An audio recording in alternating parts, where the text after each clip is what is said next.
আজ আমি আপনাদের সাথে শেয়ার করব কারি কুকারে ডাল রান্নার রেসিপি।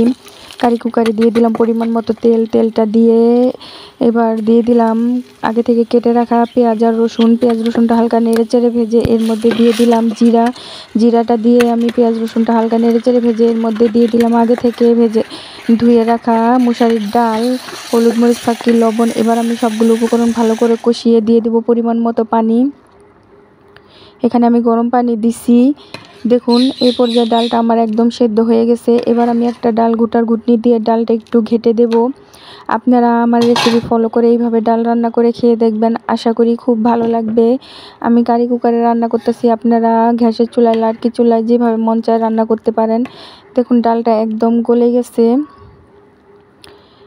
এবার আমি এখানে দিয়ে দিলাম 2-3টা কাঁচামরিচ। কাঁচামরিচটা দিয়ে আমি একটু নেড়ে চেড়ে দিব, বলক আসা পর্যন্ত অপেক্ষা করব।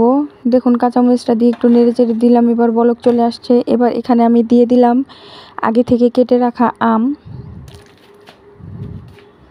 আমটা দিয়ে আমি একটু নেড়ে চেড়ে জাল করে নেব।